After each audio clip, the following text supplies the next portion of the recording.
Winter had settled over Blackwood Hall with the quiet authority of an old monarch. Beyond the towering windows, frost silvered the gardens and wrapped the sleeping countryside in a pale veil, but inside the ducal residence every corridor glowed with wealth. Hundreds of candles burned beneath crystal chandeliers. Their light danced across polished marble floors and gilded mirrors, illuminating a world where appearances were treasured more carefully than truth. On that evening the great dining hall glittered like a jewel box. The most distinguished guests in the county had gathered beneath its vaulted ceiling. Noblemen discussed politics over crystal goblets. Ladies adorned in satin and pearls exchanged practiced smiles. Silver cutlery flashed beneath the candlelight, and servants moved soundlessly between the long rows of diners, carrying dishes rich enough to feed entire villages. Yet beneath the elegance lingered something far less beautiful. Expectation. Judgment. The merciless curiosity of society. At the center of the table sat Lady Eleanor Blackwood, Duchess of Ashbourne. She was 27 years old and possessed the sort of beauty painters struggled to capture. Her chestnut hair shimmered beneath the candles. Her pale blue gown flowed around her like water. Her posture remained perfectly poised despite the weight she carried. Only those who studied her carefully would notice the strain behind her composure. 5 years. 5 years of marriage. 5 years without a child. In every drawing room across England, whispers followed her name. Poor thing. The Duke deserves an heir. Perhaps she is barren. The cruelest judgments were always spoken softly. Eleanor had learned that long ago. She lifted her wineglass with graceful fingers while pretending not to notice the occasional glance directed toward her. The guests thought themselves discreet. They rarely were. At the opposite end of the table sat her husband, Sebastian Blackwood, Duke of Ashbourne. Tall, broad-shouldered, and devastatingly handsome. He possessed the kind of presence that commanded attention even in silence. Dark hair framed a face carved with aristocratic precision. His expression revealed little. It almost always revealed little. The Duke spoke sparingly. When he entered a room, conversations shifted. When he offered an opinion, others listened. When he withdrew into silence, no one dared disturb him. Years earlier, Eleanor had mistaken that reserve for strength. Now she knew better. Distance could wear the same face as dignity. Throughout dinner, Sebastian barely looked at her. He acknowledged guests, answered questions, discussed estate matters. But his gaze never lingered upon his wife. The omission hurt more than outright hostility. Across from Eleanor sat the Dowager Duchess, Sebastian's mother. Though age had softened neither her features nor her opinions, she maintained the polished elegance expected of her station. "My dear Lord Harcourt," she said lightly, setting down her fork, "your grandson has grown remarkably. 6 years old now, is he not?" "7," Lord Harcourt replied proudly. The Dowager smiled. "How fortunate. There is no greater comfort than seeing one's family line secured." The words floated through the room. Several guests exchanged glances. Eleanor felt her stomach tighten. The conversation moved exactly where everyone expected it to move. Children. Inheritance. Legacy. The subject she had spent years dreading. A lady farther down the table laughed softly. "The future of great houses depends upon such blessings." "Indeed," another agreed. "The responsibility must be tremendous." The Dowager's eyes drifted toward Eleanor. The look lasted only a moment. It felt like a blade. Eleanor lowered her gaze to her untouched meal. 5 years ago she had entered this house full of hope. She had imagined companionship, affection, perhaps even love. Instead she had become a symbol of failure. Not because she lacked kindness. Not because she lacked intelligence. Not because she lacked devotion. Because she lacked a child. The conversation swelled around her like rising water. Names. Births. Future heirs. Each word tightened the invisible noose. Then Lord Harcourt chuckled. "At least Ashbourne remains young. Plenty of time yet." The room fell strangely quiet. Every guest understood the implication. Every guest waited. Sebastian placed his wineglass upon the table. The faint sound of crystal touching would seem unnaturally loud. At last he looked directly at Eleanor. The hall became still. Even the servants appeared to hesitate. His expression revealed nothing. No anger. No tenderness. No mercy. Only cold certainty. "I require an heir, Lady Eleanor." The words landed like stones dropped into still water. Several guests froze. Others lowered their eyes. Nobody spoke. Sebastian continued calmly. "I require an heir, not excuses." A sharp breath escaped someone near the end of the table. Eleanor felt heat flood her face. Humiliation spread through her chest with such force she thought she might stop breathing. The candles blurred. The room seemed suddenly too bright, too crowded, too silent. Yet she refused to cry. Not here. Not before them. The Duke leaned back slightly in his chair. If this marriage cannot provide one, he said, his voice measured and clear, then its purpose has already failed. The word struck harder than any slap. For one terrible moment, Eleanor heard nothing. Not the crackle of candles. Not the rustle of silk. Not the pounding of her own heart. Only the echo of his sentence. Its purpose has already failed. 5 years reduced to a verdict. 5 years reduced to a disappointment. Slowly, her hands slipped beneath the table. Her fingers touched the sealed letter hidden within her pocket. It had arrived that afternoon. Unopened. Mysterious. Important enough that she had carried it with her all evening. As tears threatened the edges of her vision, she felt the paper beneath her fingertips. A strange calm settled over her. The hall waited for her humiliation. The guests expected silence. Submission. Perhaps tears. Instead, Eleanor rose. The scrape of her chair shattered the stillness. Every face turned toward her. Even Sebastian seemed surprised. She drew a slow breath and met her husband's eyes for the first time that evening. Pain remained there. But something else had appeared beside it. Resolve. Her fingers tightened around the letter concealed in her pocket. Then, with a steadiness that astonished even herself, she spoke. "Then perhaps, Your Grace," she said quietly, "it is time the truth was finally spoken." For several heartbeats after Eleanor spoke, the great dining hall remained suspended in stunned silence. Candlelight flickered across frozen faces. Crystal glasses stood untouched. The air itself seemed to hesitate. Sebastian's gaze sharpened. "The truth?" he repeated. His voice remained composed, yet something dangerous stirred beneath the surface. Eleanor met his eyes. For years she had feared this moment. For years she had swallowed accusations, endured whispers, and carried shame that had never belonged to her. Yet now, standing beneath the scrutiny of England's finest families, fear felt strangely distant. She reached into her pocket. The sight of the sealed letter drew immediate attention. Guests leaned forward. The Dowager Duchess stiffened. A shadow passed briefly across her features before her practiced composure returned. Eleanor noticed. The reaction lasted only an instant. But it was enough. "Not tonight," Eleanor said quietly. A murmur swept through the room. Sebastian's jaw tightened. "You make an extraordinary declaration only to retreat from it?" "I make it because I have spent 5 years being judged before strangers." Her voice never rose. That made the words more powerful. "I shall not continue the performance." Without waiting for permission, she inclined her head toward the assembled guests and departed. The room erupted into whispers the moment the doors closed behind her. Rain had begun before she reached her chambers. The storm lashed against the windows with relentless force, scattering droplets across the glass like thrown pearls. Darkness pressed against Blackwood Hall from every direction, swallowing the estate beneath a curtain of winter rain. Eleanor stood beside the fire. The unopened letter rested in her hands. The evening replayed itself endlessly within her thoughts. "I require an heir. Not excuses. Its purpose has already failed." She closed her eyes. The pain remained sharp. Yet beneath it lay something older. Exhaustion. 5 years of physicians. 5 years of remedies. 5 years of hopeful predictions that dissolved into disappointment. Every month brought renewed expectation. Every season delivered fresh scrutiny. She remembered endless consultations with respected doctors. Tonics with bitter tastes. Prescribed rest. Prescribed activity. Special diets. Endless examinations that stripped dignity away piece by piece. Always the assumption remained unchanged. The fault belonged to her. The fault always belonged to her. When society sought an explanation, it never looked toward powerful men. It looked toward women. Toward wives. Toward duchesses who failed to produce heirs. The rain intensified. A branch scraped against the window. Eleanor turned toward the fire and finally broke the seal. Inside rested a folded document. Nothing more. No greeting. No signature. No explanation. Only a physician's report. Her pulse quickened. Slowly she unfolded the pages. At first the language seemed impossibly clinical. Dates. Observations. Medical terminology. Then her eyes found a name. Sebastian Blackwood. Her breath caught. She read again. Then again. The room seemed to tilt beneath her. The report detailed examinations conducted years earlier. Private examinations. Secret examinations. The conclusions were unmistakable. The difficulty in producing an heir had never originated with Eleanor. According to the physician's findings, the Duke himself suffered from a condition that made conception extraordinarily unlikely. Eleanor stared at the page. The fire crackled softly. Rain battered the glass. Somewhere deep within the house a clock chimed. Yet she heard none of it. For years she had believed herself defective.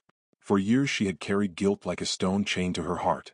Every cruel glance, every pitying smile, every humiliating conversation, every accusation, built upon a lie. A tremor passed through her fingers. Not because she hated Sebastian. Oddly, she did not. The revelation hurt because she suddenly understood how profoundly alone she had been. Nobody had defended her. Nobody had questioned the narrative. Not even her husband. Especially not her husband. She sank slowly into a chair. The report slipped into her lap. Another folded sheet fell from between the pages. A note. Short. Inside. She opened it immediately. You have been deceived. 3 words. Nothing more. The simplicity frightened her. Who had sent it? Why now? And most importantly, had Sebastian known? The possibility settled over her like ice. If he knew, then every cold silence had been deliberate. Every public humiliation had been intentional.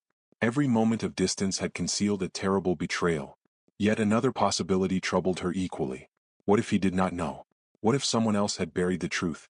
The Dowager Duchess's expression returned to her memory. That brief flash of alarm. That single moment. Questions multiplied faster than answers. Hours passed. The storm continued. The fire burned lower. At last Eleanor rose and crossed toward the window. Far below, lanterns glowed faintly across the estate grounds. Blackwood Hall appeared magnificent from a distance. Strong. Immovable. A monument to aristocratic power. Yet tonight its foundations felt less certain. Because secrets had a peculiar way of weakening even the grandest structures. She pressed a hand against the cool glass.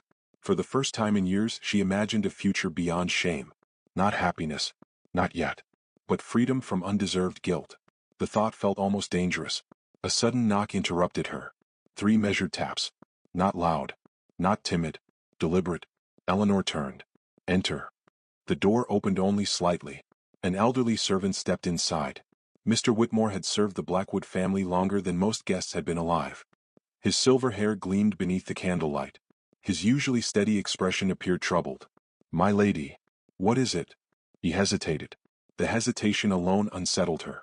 I beg your forgiveness for disturbing you at such an hour. You are forgiven. His eyes drifted briefly toward the papers in her hand. Something changed in his face. Recognition. Not surprise. Recognition. Eleanor's pulse accelerated. You know what this is. The old servant swallowed. For several seconds he seemed to debate with himself. Then he closed the door behind him. The soft click echoed through the chamber. Outside, thunder rolled across the countryside. Inside, silence stretched between them. Finally, Mr. Whitmore lowered his voice. There are matters concerning His Grace that should have been revealed long ago. Eleanor felt the room grow colder. Who sent these documents? I cannot answer that. You cannot, or you will not? The servant's expression filled with sorrow. Before he could respond, footsteps sounded in the corridor beyond the door. Heavy. Approaching.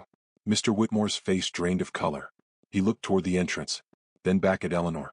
My lady, he whispered, there is something His Grace was never meant to learn. The footsteps stopped directly outside. And the door handle slowly began to turn. The door swung inward. Eleanor's heart lurched. For one breathless instant she expected to see Sebastian standing there, his imposing frame filling the doorway, demanding explanations neither of them were prepared to give. Instead, a young footman appeared. Rainwater darkened the shoulders of his livery. My lady, he said nervously, bowing. His Grace requests your presence in the West Library. The tension in the room shifted. Mr. Whitmore released a subtle breath. The servant's relief did not escape Eleanor's notice. At this hour? She asked. Immediately, Your Grace. The footman withdrew. Silence returned. Outside, thunder rumbled across the estate. Inside, the old butler stared at the floor. You know more than you have told me. His expression tightened. I know enough to fear the truth. Then speak it. Mr. Whitmore looked toward the dying fire. For decades he had served the Blackwood family. Loyalty had become woven into his character like thread through cloth. Yet tonight that loyalty seemed painfully divided. There are secrets that survive because powerful people require them to survive. Eleanor waited. The late Duke was one of those people. A chill moved through her. Sebastian's father had been a formidable man, respected throughout England, feared by nearly everyone who knew him. Even in death his influence lingered throughout Blackwood Hall. What did he do? The old servant closed his eyes briefly. He protected the future of the title. The answer revealed everything and nothing. Before Eleanor could press further, Mr. Whitmore bowed his head. You should go to the library, my lady. And you? His eyes carried profound sadness. I shall pray this family survives what comes next. The West Library occupied one of the oldest wings of the estate. By the time Eleanor arrived, midnight had passed. Rain streaked the towering windows. Firelight flickered across endless shelves lined with leather-bound volumes. Portraits of long-dead ancestors watched from gilded frames, their painted faces stern beneath shifting shadows. Sebastian stood beside the hearth. He had removed his dinner coat. The formal armor of aristocratic perfection was gone. For the first time in years he appeared less like a duke and more like a man. The distinction startled her. He turned as she entered. For several moments neither spoke. The silence carried too much history. Too much disappointment. Too many wounds left unattended. Finally Sebastian gestured toward a chair. We should talk. Eleanor remained standing. I agree. His gaze drifted to the documents in her hand. The physician's report. The note. The evidence. Something darkened his expression. Where did you obtain those papers? I believe that is the wrong question. A faint muscle tightened in his jaw. Then ask the right one. Her voice remained calm. Did you know? The question struck with visible force. Sebastian stared at her. Rain tapped softly against the windows. The fire crackled. Time seemed suspended between them. At last he spoke. Know what? Eleanor crossed the room. She placed the report upon a nearby table. Then she stepped back. Read it. He unfolded the pages. The transformation was immediate. His confidence vanished first. Then his composure. Then the carefully controlled mask he had worn throughout their marriage. As his eyes moved across the document, color drained from his face. No. The word emerged as little more than a whisper. He read again. Then a third time. The silence that followed felt enormous. Eleanor watched realization spread through him. Confusion. Disbelief. And beneath all three, fear.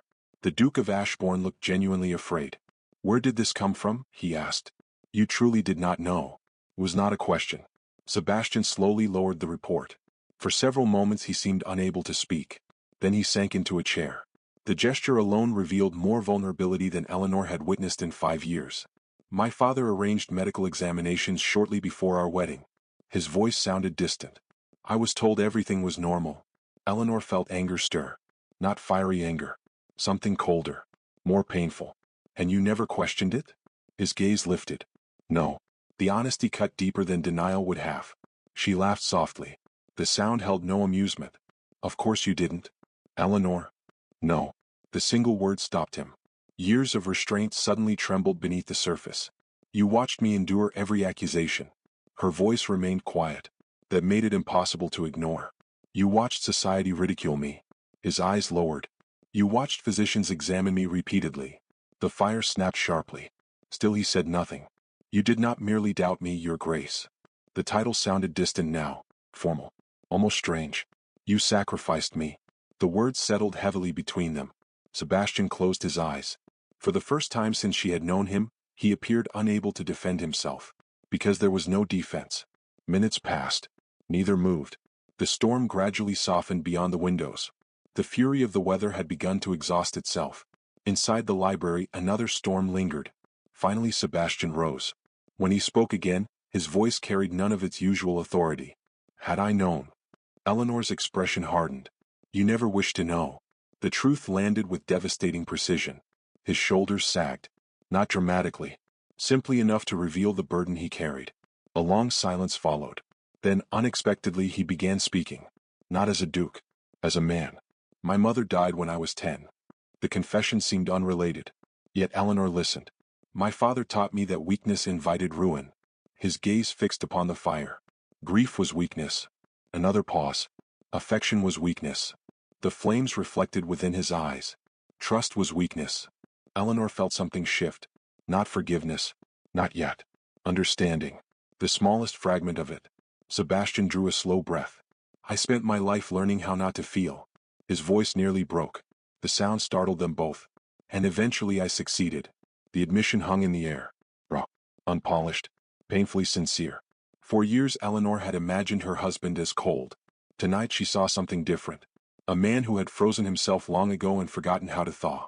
The realization did not erase the damage. But it changed its shape. Outside the rain finally ceased.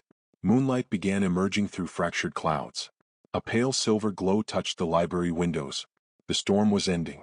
Neither of them knew what would come after it. Eleanor gathered the documents. The hour had grown late. The conversation had stripped them both bare. I should leave. Sebastian looked up immediately. Something flashed across his face. Alarm. Not for the scandal. Not for the title. For her. The realization unsettled him. It unsettled her even more. She moved toward the door. Behind her, silence stretched. Then his voice emerged quietly, fragile enough to sound unfamiliar. Do not leave this house. Eleanor stopped. Her hand rested upon the brass handle. Slowly she turned. The Duke stood motionless beside the fire. Gone was the man who had humiliated her before a room of nobles. Gone was the certainty. Gone was the arrogance. Only honesty remained. When he spoke again, the words were barely louder than a whisper. I do not believe I could endure it. And for the first time in 5 years, Eleanor saw tears shining in his eyes. Morning arrived softly over Blackwood Hall. The storm that had battered the estate throughout the night had vanished, leaving behind a countryside washed clean beneath the pale gold light of dawn. Dew clung to rose petals. Birds returned to the gardens. Beyond the grand windows, spring seemed to be quietly reclaiming the world. Inside the manor, however, change arrived more cautiously. Eleanor spent the following days expecting confrontation. She expected excuses, denials, perhaps even anger. Instead, she encountered something she had never seen from Sebastian Blackwood. Effort. Not grand declarations. Not dramatic apologies. Effort. At breakfast he remained seated until she entered. During estate meetings he requested her opinions. At dinner he addressed her directly rather than through polite formalities. Small gestures. Almost insignificant. Yet after 5 years of distance they felt astonishing. The servants noticed first. Servants always noticed first. Then the household staff began whispering. Soon the neighboring estates heard rumors. The Duke was changing. No one knew why. Not even Eleanor fully understood it. One afternoon she stood among the gardens, watching gardeners trim the first blooms of spring. White roses climbed trellises near the fountain. Their fragrance drifted through the warm air. Footsteps sounded behind her. She did not need to turn. She recognized them now. Measured. Confident. Sebastian stopped beside her. Neither spoke immediately. The silence no longer felt hostile. Only uncertain. Like two travelers crossing unfamiliar ground. The roses survived the winter, he said. Eleanor glanced at the flowers. Most things survive when given proper care. The words carried an unmistakable meaning. Sebastian understood. His gaze lowered briefly. I know. For a moment she thought he might say more. Instead he remained beside her, sharing the quiet. Strangely, that felt more sincere than any speech. Days became weeks. The scandal never erupted publicly. The documents remained hidden. Only a handful of people knew the truth. Yet something else began spreading through society. The Duke's behavior. At social gatherings he no longer permitted careless remarks about his wife. The first incident occurred during a luncheon hosted by Lady Pembroke. A nobleman made a thoughtless observation regarding heirs. The comment barely left his lips before Sebastian interrupted. My wife will not be discussed in that manner. The room fell silent. The nobleman apologized immediately. No one had ever seen the Duke defend Eleanor before. By evening, half the county had heard about it. A week later another woman offered Eleanor a pitying remark regarding motherhood. Sebastian stepped between them. The gesture lasted only seconds. The impact lingered far longer. Gradually society adjusted. Whispers diminished. Mockery disappeared. Not because people became kinder. Because the Duke made it dangerous to insult his Duchess. Yet Eleanor remained cautious. Protection was not the same as love. Regret was not the same as trust. Still, each passing day complicated her anger. One evening she discovered a book waiting outside her chamber door. No note accompanied it. Only a pressed white rose tucked between the pages. The gesture startled her. She knew immediately who had sent it. Sebastian never mentioned it. Neither did she. A second book appeared the following week. Then a third. Each contained passages marked lightly in pencil. Poetry. Travel journals. Histories. Works discussing courage. Loss. Second chances. The selections revealed pieces of the man hidden beneath the Duke. Pieces she had never been allowed to see. And perhaps pieces he had never allowed anyone to see. Spring deepened. The estate prepared for the annual Ashbourne Charity Ball, one of the most anticipated events of the season. Hundreds of guests arrived. The ballroom blazed with candlelight. Crystal chandeliers scattered golden reflections across polished floors. Musicians filled the air with elegant waltzes. Diamonds sparkled. Laughter echoed. The entire county seemed present. Eleanor entered wearing pale silver silk. Conversations briefly paused. Not because of scandal. Because she looked radiant. Confidence had begun returning to her. Not the confidence of beauty. The confidence of someone learning her own worth. Across the ballroom, Sebastian noticed her immediately. For several seconds he simply watched. Then he began walking. Guests stepped aside instinctively. The crowd parted. Whispers followed. Everyone knew the Duke rarely danced. Everyone knew he and Eleanor had spent years appearing more like strangers than spouses. The entire ballroom seemed to hold its breath. Sebastian stopped before her. His eyes never left hers. "May I have this dance, Duchess?" The title sounded different now. Not formal. Cherished. Eleanor hesitated. Every gaze in the room rested upon them. Every expectation. Every rumor. Every memory. Then she placed her hand in his. The music swelled. Together they stepped onto the dance floor. The ballroom erupted into stunned silence. The Duke never danced. Yet tonight he danced only with her. His hand rested carefully against her waist. Not possessively. Protectively. Respectfully. As they moved through the waltz, the world seemed to fade around them. For the first time in years they looked like husband and wife. Not in title. In spirit. The realization frightened Eleanor more than she wished to admit. Because hope was dangerous. Hope invited disappointment. Halfway through the dance, Sebastian spoke quietly. "I once believed legacy was measured through blood." She looked up. His expression held none of his former arrogance. "Now I find myself wondering whether it is measured through devotion." The words settled deep within her. Neither spoke again. They simply danced. When the final note faded, applause filled the ballroom. Yet Sebastian ignored it. His attention remained fixed upon Eleanor, as though the crowd no longer mattered, as though she was the only person present. The realization left her shaken. Later that evening, after the guests had departed and the candles burned low, Sebastian asked her to meet him in the library. The same library where everything had changed. Moonlight filtered through the windows. Firelight flickered softly. Eleanor stood opposite him. A familiar tension filled the room. Not hostility this time. Something more fragile. Something far more dangerous. Sebastian reached into a drawer and removed a document. Then he placed it upon the desk between them. She stared at it, confused. "What is this?" His voice remained steady. Yet sorrow lingered beneath every word. "Your freedom." Understanding dawned slowly. Divorce papers. Legal arrangements. Financial settlements. Everything required for her release. Eleanor looked up sharply. Sebastian met her gaze.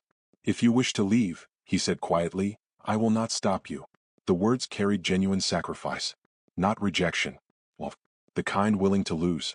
And as Eleanor stared at the document, another sealed letter waited inside her chamber upstairs, one that had arrived that very morning from abroad, offering her a future far beyond Blackwood Hall. Dawn arrived beneath a veil of silver mist. The railway platform stood at the edge of the city like a threshold between two lives. Steam drifted from the waiting locomotive in slow white clouds. Porters moved among stacked trunks. Travelers exchanged hurried farewells beneath the pale morning sky. Lady Eleanor Blackwood stood apart from the crowd. A dark traveling cloak concealed her elegant figure, and a modest hat shaded her eyes, but nothing could disguise the conflict within her heart. The letter from abroad rested inside her gloved hands. A respected family in France had offered her a position as companion and estate manager. The opportunity promised independence, dignity, and distance from every painful memory attached to Blackwood Hall. Distance from humiliation. Distance from judgment. Distance from Sebastian. She had spent the entire night awake. Again and again she had read the divorce papers. Again and again she had replayed every conversation from the past weeks. The man she married and the man she had recently discovered seemed like two entirely different people. One had wounded her. The other had begun healing wounds he could never fully erase. Yet trust was not rebuilt in a single season. Love was not restored because someone finally learned how to apologize. The train whistle echoed across the station. Departure approached. Eleanor closed her eyes. 5 years ago she had entered Blackwood Hall believing love would arrive naturally after marriage. Instead she had found loneliness. Then came betrayal. Then truth. And somehow, after all of that, hope had returned. Hope frightened her more than anything, because hope meant she still cared. A porter approached. "Shall I load the final trunk, my lady?" Eleanor opened her eyes. "Yes." The porter lifted the luggage. Another piece of her old life disappeared toward the train. The platform buzzed with activity. Yet she felt strangely isolated within the crowd. As though she alone stood at the center of a decision capable of altering everything. Far away church bells rang. The sound drifted through the morning fog. The train whistle sounded again. 5 minutes. Only 5 minutes remained. Eleanor looked toward the city one last time. Nothing. No carriage. No rider. No sign of Sebastian. A painful ache settled within her chest. She had not expected him to come. Yet some small foolish part of her had hoped. The realization stung. She lowered her gaze. Perhaps this was for the best. Some stories were not meant to be repaired. Some wounds healed only through distance. She took a step toward the train. Then another. The conductor called for final boarding. Passengers began climbing aboard. Steam billowed upward. The great engine shuddered. And then a commotion erupted near the station entrance. Voices. Shouting. The crowd shifted. Heads turned. Eleanor froze. A black carriage had stopped so abruptly that one wheel struck the curb. Before it fully halted, a man leapt from it. For a moment she barely recognized him. Because dukes did not run. They arrived. They commanded. They waited for others. Yet Sebastian Blackwood was running. Running through mud. Running through crowds. Running without dignity or concern for appearances. His coat hung open. His hair was disheveled. His breathing was ragged. The sight shocked everyone who witnessed it. The Duke of Ashbourne looked nothing like a duke. He looked like a desperate man racing against fate. Eleanor. Her name cut through the noise of the station. She stood motionless. Sebastian pushed through the crowd. People stepped aside instinctively. Not because of his title. Because of the anguish written across his face. At last he reached her. For several seconds neither spoke. The world seemed to disappear around them. Steam hissed from the locomotive. Porters shouted instructions. Passengers boarded. Yet none of it mattered. Only this moment remained. Sebastian struggled to catch his breath. You were leaving. It was not an accusation. It sounded like heartbreak. Eleanor held his gaze. You gave me the choice. Pain flickered across his features. Yes. Then why are you here? The question lingered between them. 4 years Sebastian would have answered with pride. With authority. With carefully chosen words. Today he answered with honesty. Because I cannot lose you. The admission struck harder than any grand speech. His voice trembled. Not with weakness. With truth. Eleanor felt her heart tighten. 5 years ago, she said quietly, those words would have meant everything. I know. His eyes glistened. The sight still felt unfamiliar. I know. The train whistle screamed. Final boarding. Time was vanishing. Sebastian looked at the train. Then back at her. And suddenly something extraordinary happened. The Duke of Ashbourne knelt. Gasps rippled through the station. Conversation stopped. Even the conductor fell silent. An aristocrat of his rank did not kneel in public. Not for anyone. Not for anything. Yet Sebastian lowered himself onto one knee without hesitation. The crowd stared in stunned disbelief. Eleanor stared too. The man before her seemed transformed. Not diminished. Human. For the first time in his life, he appeared free from the burden of pride. His voice carried clearly through the morning air. I once demanded an heir. Silence surrounded them. His gaze never left hers. I believed legacy was the purpose of marriage. A faint smile touched his lips. Set. Regretful. You taught me how wrong I was. Emotion thickened his voice. The mighty Duke who once ruled every room now struggled simply to speak. I thought strength meant never needing anyone. His eyes shone openly. It does not. The crowd remained utterly silent. Every person on the platform seemed captivated. Not by nobility. By vulnerability. Sebastian drew a shaky breath. What I truly required was courage. His expression softened. And I possessed none until I loved you. The words settled over the station like sunlight breaking through storm clouds. Eleanor felt tears gathering. Not because he had finally spoken them. Because she believed him. At last she believed him. Years of hurt remained. Years of pain could not vanish overnight. Yet the man before her was no longer the husband who had humiliated her at dinner. That man had died somewhere between midnight confessions and spring mornings. This man had been forged from regret and love. Slowly Eleanor reached into her traveling bag. Sebastian watched her. Confusion crossed his face. She withdrew a folded document. The second physician's report. The report she had discovered only days earlier. The one she had not yet opened. She placed it in his hand. What is this? I think, she said softly, it belongs to both of us. Sebastian unfolded the paper. His eyes scanned the contents, then widened. Shock swept across his features. The original diagnosis had been incomplete. Further findings suggested that children were not impossible after all. Difficult, uncertain, but possible. For a moment neither spoke. The revelation hung between them. Years earlier such news would have seemed miraculous. Now it felt strangely secondary. Sebastian slowly lowered the report. Eleanor. But she gently interrupted him. Tears slipped down her cheeks. A smile followed. Small. Beautiful. Certain. Sebastian, I stayed because I wanted a husband. The station seemed to disappear. Only their eyes remained. Not because I wished to give a duke an heir. The words froze him completely. Not the report. Not the possibility of children. Those simple words. Because they revealed the one truth he had spent too long failing to understand.